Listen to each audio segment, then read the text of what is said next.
வணக்கம்.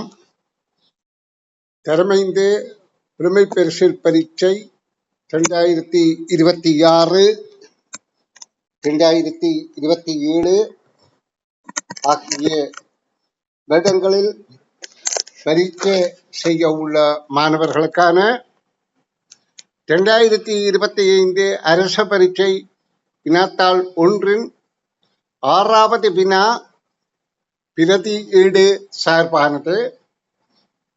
பிரதியீடு என்றால் ஒன்றுக்கு பதிலாக இன்னொன்று, அதாவது ஒரிஜினல் டூப்ளிகேட், அசல் நகல். ஒன்றுக்கு பதிலாக இன்னொன்று. இங்கே இலக்கங்களுக்கு பதிலாக தமிழ் எழுத்துக்கள் பிரதியீடாக இருக்கின்றது.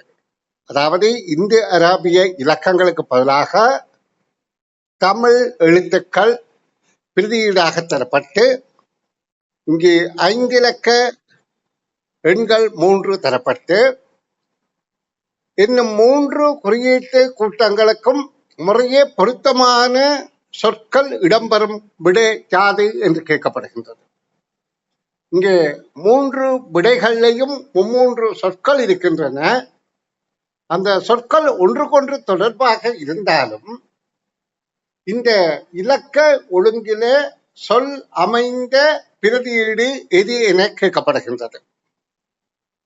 அப்ப நாங்க இந்த இலக்கங்களுக்கு இடையிலே உள்ள ஒற்றுமையை கண்டுபிடித்த பிறகு அதே ஒற்றுமையுள்ள சொற்கூட்டத்தை இனங்காண பயிற்சி பெற்றிருத்தல் வேண்டும்.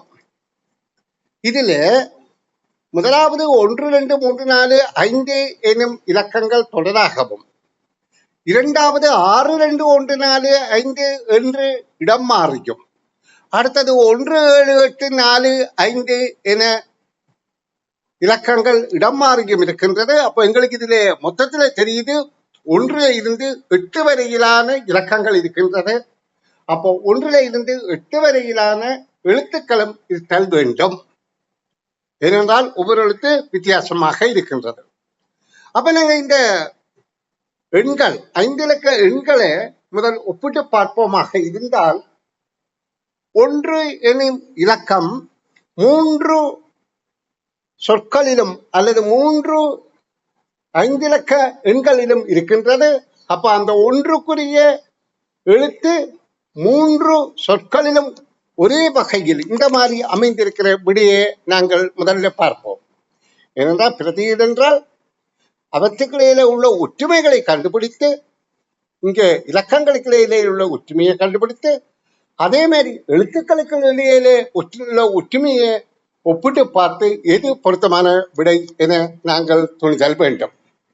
இப்ப நாங்க இதுல 1 என்பது முதலாவதாக இருக்கின்றது முதல் சொல்லில, அடுத்ததுல 3ஆவதாக இருக்கின்றது, அடுத்ததிலே முதலாவதாக இருக்கின்றது. அப்ப நாங்க இதுல பார்க்க வேண்டும், இந்த விடைகள்ல எந்த எழுத்து 2 சொற்கள்ல முதலாவதாகவும் இன்னொரு சொல்லில 3ஆவதாகவும் அந்த நிலையில ஒழுங்கில 1, 2, 3 இருக்கிறத பார்க்க வேண்டும். இப்ப நாங்க இதுல பார்ப்போமா இருந்தால், இதுல கோண என்கின்ற எழுத்து முதலாவதாக இருக்கின்றது, 3ஆவதாக இருக்கின்றது, மூன்றாவது முதலாவதாக இருக்கின்றது, 2ஆவதும் 3ஆவதாக இருக்கின்றது. அப்ப இது பொருத்தம் போல இருக்குது. இதே போல வேறு எங்காவது பொருத்தம் இருக்குதான்னு பார்த்தால் இதிலே அந்த பொருத்தம் இல்லை. இதுல முதலாவது இருக்கு. அப்ப இந்த விடையை நாங்கள் நீ கவனத்திலே எடுக்க தேவையில்லை. இப்ப அடுத்ததிலேயும் பார்த்தால் முதலாவது, 3ஆவதிலே முதலாவது, 2ஆவதிலே 3ஆவதாக இருக்கின்றது. அப்ப இந்த ஒரு இலக்கத்தை மட்டும் ஒப்பிட்டு பார்த்து நாங்க சொற்களை இனங்காண முடியவில்லை. அப்ப நாங்க இன்னும் ஏதாவது ஒரு இலக்கத்தை இதிலே ஒற்றுமை உள்ள 3லேயும் உள்ள இலக்கம் இருக்குதா என்றால் 5 இருக்கின்றது.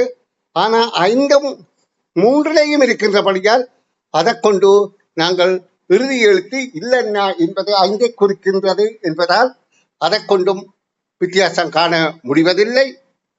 இன்னும் நாங்கள் உன்னிப்பாக அவதானித்தால் இந்த 2 என்கின்ற இலக்கம் முதலாவதிலும் இரண்டாவதாக இருக்கின்றது, இரண்டாவதிலும் இரண்டாவதாக இருக்கின்றது. அப்ப இந்த ரெண்டு விடைகள்ல, முதலாவது விடையில மூன்றாவது விடையில, இந்த முதலாவது சொல்லில இரண்டாவது எழுத்தும் மூன்றாவது சொல்லில இரண்டாவது சொல்லில இரண்டாவது எழுத்தும் ஒரே எழுத்தாண்டு பார்த்தால் இதிலே இக்கண்ணா இருக்கின்றது, இதிலே இக்கண்ணா இருக்கின்றது. அப்ப அது இல்லை. இதிலே இக்கண்ணா இருக்கின்றது, இதிலே இரண்டாவதிலேயும் இக்கண்ணா இருக்கிறது. அப்ப இது பொருத்தமாக இருக்கின்றது. இப்ப எங்களுக்கு இந்த ஒரு 3 எழுத்துக்களை ஒப்பிட்டு பார்த்ததன் மூலம் விடை மூன்றாவது என்பது தெளிவாகி விட்டது. இனி நாங்கள் வேண்டுமென்றால் மேலதிகமாக இந்த 4, 5 என்பது ஒரே பொதுவாக எல்லாத்திலையும் இறுதியாக இருக்கிறபடியா அதில் ஒப்பிட்டு பார்க்க முடியாது. அப்ப மூன்றாவது இலக்கத்தை நாங்க இதுல பார்த்தால் இதுல 3 இருக்கின்றது, இதுல 1 இருக்கின்றது, இதுல 8 இருக்கின்றது. அப்ப மூன்றாவது எழுத்து வித்தியாசமான எழுத்தாண்டு பார்த்தால் இது கூனா, இது திரும்ப கோனா, அது முதலில் ஒப்பிட்டாச்சு, இது தீனா. அப்ப மூன்றாவது விடையே பொருத்தமானது. இது பிரதியீடு சார்பான வினா. இதற்கு விடை காண்பதற்கு நாங்கள் ஒன்றுக்கும் மற்றதற்கும் உள்ள ஒற்றுமையும் ஒன்றுக்கும் மற்றதற்கும் உள்ள வேற்றுமையையும் இனங்கண்டு ஒற்றுமை தொடர்பால் இனங்காண முடியும். இப்பொழுது மாணவர்கள் மூன்றாவது விடை இதற்கு பொருத்தம் என்று கண்டுவிட்டோம். இதிலே முதலாவதாக பார்த்தோம் கோனா இருக்கின்றது. அப்ப இது கோ. அடுத்த மூன்றாவதிலே கோ இருக்கின்றது, மூன்றாவதுல கோ. முதலாவதிலே கோ இருக்கின்றது, முதலாவது மூன்றாவதிலே ஓகே. இதே போல இந்த 2 என்பது இந்த 2லையும் இருக்கின்றது. அப்ப இக்கண்ணா என்பது 2, இக்கண்ணா என்பது 2. அப்ப அது 2ம் பொருந்துகின்றது. அடுத்த எந்தவித தொடர்பையும் நாங்கள் பார்க்க முடியவில்லை. ஏனென்றால் இது 4-5, இது 4-5, இது 4-5 எல்லா சொற்களிலும் இறுதியிலே வில் என்பது இருக்கின்றது. அப்ப இதுல வித்தியாசம், மூன்றாவது வித்தியாசமா என்று பார்த்தால் அதுல வித்தியாசங்கள் இருக்கின்றது. இதுல மூன்றாவது 3, இதுல அதாவது ஒவ்வொன்றிலையும் 3 என்ற இலக்கம் இங்க வித்தியாசம், இதுல வித்தியாசம். அப்ப இதுக்கிடையில ஒற்றுமை தொடர்பு காணாவிட்டாலும் வித்தியாசம் என்பதாலே இதனை நாங்கள் இனங்கண்டு இப்ப மூன்றாவது விடையின துணிந்து கொண்டோம். நன்றி.